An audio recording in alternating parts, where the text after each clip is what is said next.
everybody. Welcome to Purple Goddess Timely Tarot. It's really good to be here. I'm here with my magic wand during what some people would refer to as Holy Week. So regardless of what tradition you come from, you might be observing Passover, you might be observing Good Friday, Easter Sunday. Regardless, it's good to be here. And it is, let's just say, a Holy Week. And we've got a really good card for you today. And the cards I pull from the tarot are about symbolic language. They have messages for us, and we have a really good card today. Are you ready? I've got my magic wand.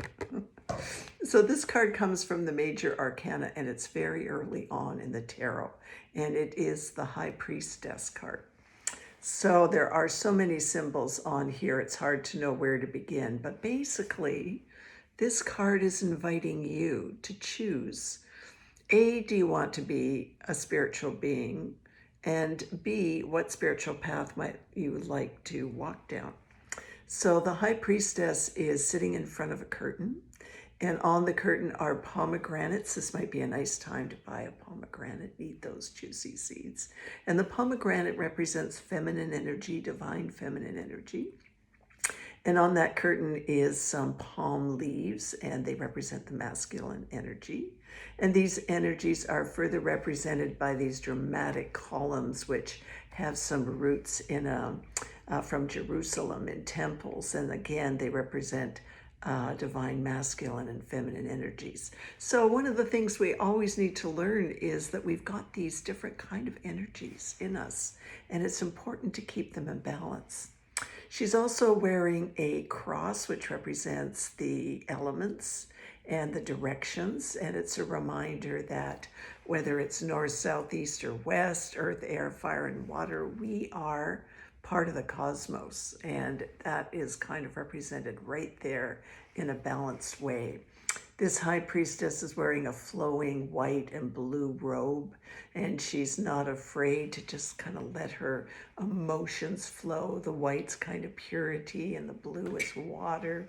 There's a river running behind her in this card, but she's, again, sitting in front of a curtain, and she's got an interesting thing on her head.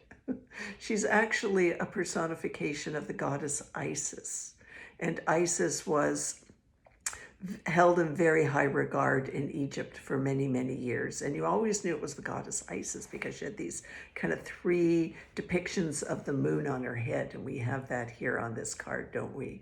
We have the crescent moon, we have the full moon, and we have the waning moon. And in goddess culture, we think about those, the triple goddess with those symbols of the moon, the maiden, the mother, and the crone. So there's very powerful on her head anyway, moon energy. And I think we're learning in our culture a lot more about the moon and the energy of the moon.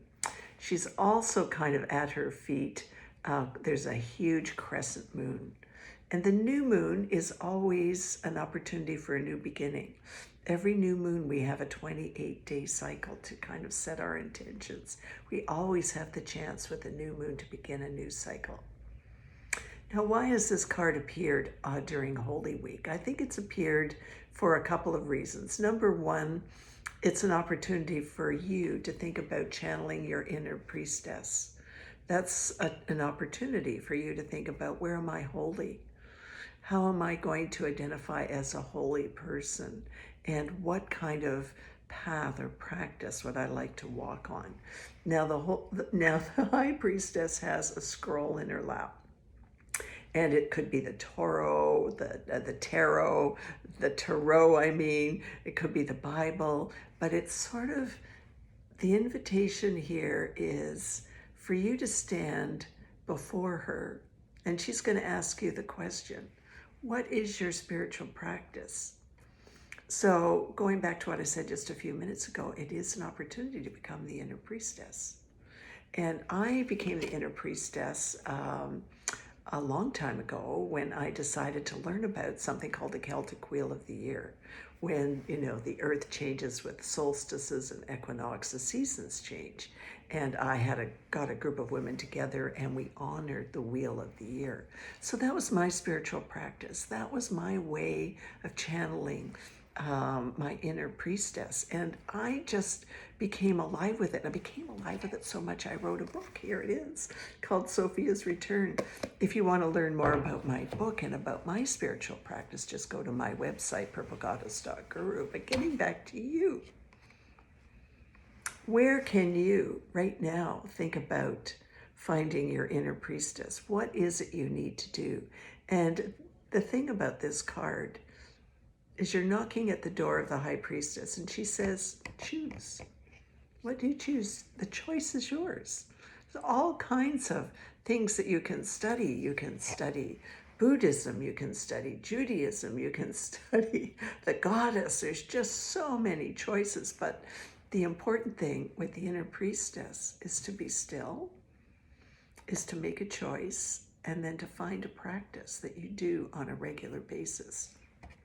It's an amazing journey of self-discovery with the inner priestess. So I would encourage you to think about how you're going to channel her energy this week. Now on Saturday, we have a full moon in Libra, and a full moon, sort of Easter Saturday, is a wonderful opportunity to release anything that's kind of holding you back or where you might feel stuck.